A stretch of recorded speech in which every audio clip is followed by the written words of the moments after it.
Il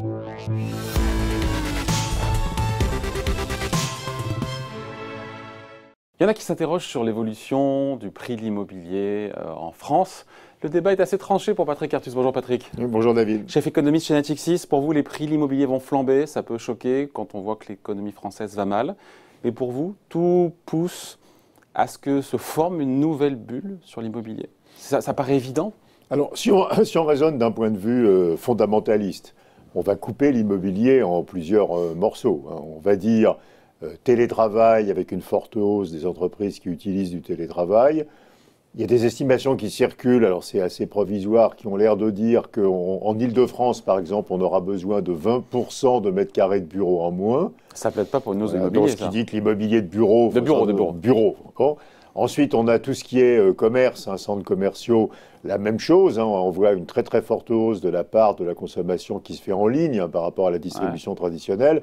Avant la crise, la consommation en ligne, c'était à peu près 14% de la consommation totale.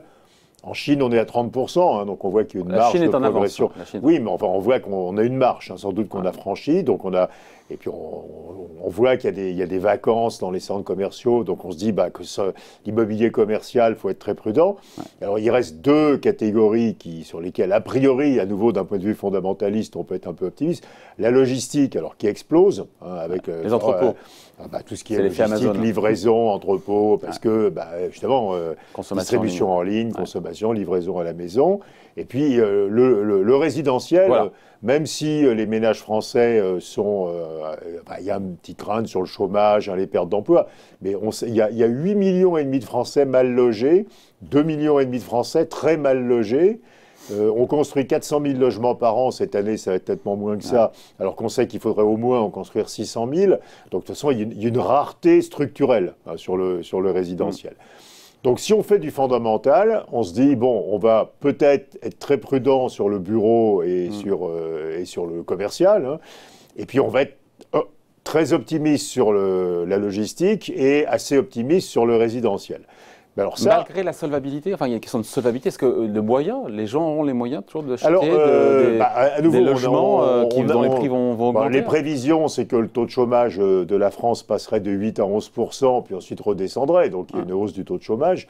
Oui, mais... Historiquement, quand on a une hausse du taux de chômage, on peut avoir des prix immobiliers qui augmentent. D'habitude, les prix reculent dans les récessions. Voilà. Mais là, c'est une récession un peu particulière, et puis il y a comme beaucoup de soutien. Et puis les Français auront, à la fin de cette année, 150, 160 milliards d'euros d'épargne en plus, qui est la partie de leurs revenus qu'ils n'ont pas consommé pendant la crise. Et cette épargne, elle fait un très bel apport personnel aussi pour acheter de l'immobilier. Et puis on voit les transactions, déjà au mois de juin, les transactions sont reparties. Elles sont mais il y a un effet mécanique de rattrapage. Oui, mais enfin, je veux dire, tout le monde n'était pas aussi optimiste que ça. Donc on voit quand même un boom. Mais alors, ça, c'est les fondamentaux. Donc, disons, les fondamentaux, je crois qu'on serait tous d'accord, donc assez négatifs sur le bureau et sur le commerce, raisonnablement optimistes sur le résidentiel, très optimistes sur la logistique.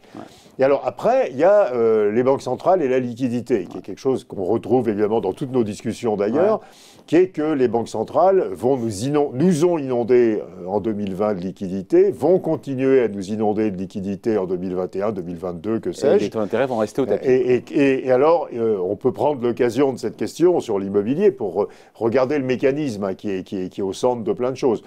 Quand une banque centrale fait ce qu'on appelle le quantitative easing, elle crée de la monnaie et elle achète des actifs financiers et elle les remplace par de la monnaie.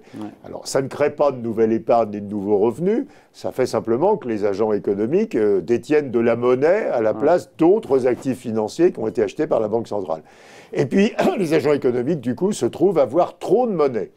Et comme ils ont trop de monnaie, ils vont essayer de rééquilibrer leur portefeuille. Pas les particuliers, là on parle des...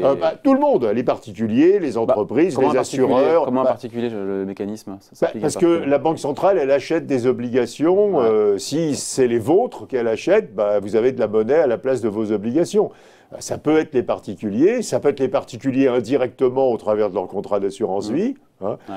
Ça peut être les assureurs, ça peut être des entreprises, ça peut être des banques, ça peut être tout ce qu'on veut, des fonds d'investissement, des ETF. Bon. Donc tout le monde a trop de monnaie. Quand on a trop de monnaie, on essaie de rééquilibrer son portefeuille, donc on va acheter d'autres actifs.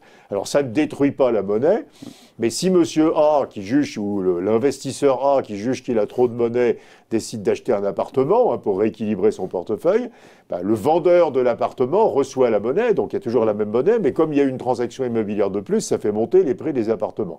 Et à la fin, le rééquilibrage de portefeuille, il ne se fait pas par la baisse du niveau de la monnaie. La monnaie ne se détruit que si la Banque centrale la détruit. Il se fait par la hausse des prix des actifs. Ouais. Or, on voit déjà, il me semble, que ceci se produit sur l'immobilier, que l'abondance de liquidité dans les portefeuilles amène de la liquidité sur l'immobilier et donc, sur les actions, sur le private equity, sur les infrastructures. Mais sur l'immobilier, ça veut dire qu'on va avoir des hausses à 1 ou 2 chiffres dans les prochaines années mécaniquement du fait de l'action de la BCE. Voilà. Donc je crains, si vous voulez, que l'analyse fondamentale nous conduise à des prix qui sont inférieurs à ce qui va se réaliser à cause de cet effet de liquidité. Si vous faites un calcul simple, qui est de dire le poids de l'immobilier dans les portefeuilles va rester le même qu'avant la crise. Le simple réinvestissement de la monnaie, ça fait monter les prix de l'immobilier de 15%. Donc on serait 15% au-dessus des fondamentaux. Mais on entend aussi beaucoup d'assureurs, par exemple, dire qu'ils vont plutôt augmenter la taille de l'immobilier dans leur portefeuille. Que les actions, c'est dangereux, c'est trop volatile, qu'on cherche des choses avec des rendements beaucoup plus stables dans le temps, donc ça peut mettre plus que ça. Alors, ceci est... alors, est-ce que c'est favorable ou défavorable? Ça crée un effet de richesse positif, mais dans le même temps, ça crée une inégalité sociale et générationnelle très importante. C'est là où politiquement, ça devient compliqué à gérer. Ça va être très compliqué. Imaginez que ça démarre assez vite, et les chiffres de juin ont l'air de nous dire que ça démarre assez vite, ce process, où il y a du réinvestissement dans l'immobilier et des hausses de prix. Qui peut être un feu de paille, encore une fois, si c'est un effet transitoire de rattrapage. Oui, je suis d'accord. Mais enfin, quand même, cet effet de liquidité, il faut le prendre au sérieux.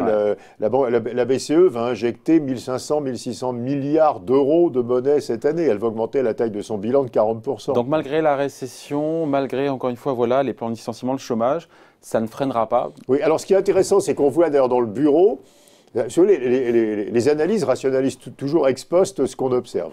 Donc il faut trouver une explication pour que le bureau se porte bien alors qu'on pensait qu'il se porterait mal. Donc on commence à nous expliquer, certes il y a le télétravail, mais maintenant on veut que les gens soient plus loin les uns des autres dans les bureaux, donc finalement ça ne réduit pas la demande de bureaux. Donc quand on commence à vous raconter des histoires qui justifient que les prix montent, parce qu'on observe que les prix montent, c'est en général le signe qu'il se passe quelque chose lié à la liquidité. Et voilà. Alors, juste un mot pour dire que ça va être très compliqué à gérer pour le gouvernement, parce que si on a une croissance faible, une montée du chômage, des problèmes de pouvoir d'achat, et dans le même temps une explosion de la valeur des patrimoines, ça crée une inégalité patrimoniale. La baisse des taux d'intérêt, ça réduit les inégalités de revenus. La classe moyenne accède plus facilement à l'achat d'un logement, mais ça augmente les inégalités patrimoniales parce que les vieux qui ont le patrimoine deviennent plus riches par rapport aux jeunes qui doivent l'acheter. Donc il faut s'attendre à ce que les prix de l'immobilier flambent, même malgré la récession, malgré tout ce qu'on vient de dire. Oui, y compris dans les segments de l'immobilier où normalement on s'y attendrait pas peut-être. Notamment l'immobilier commercial. Allez, point de vue signé Patrick Artus. Merci Patrick.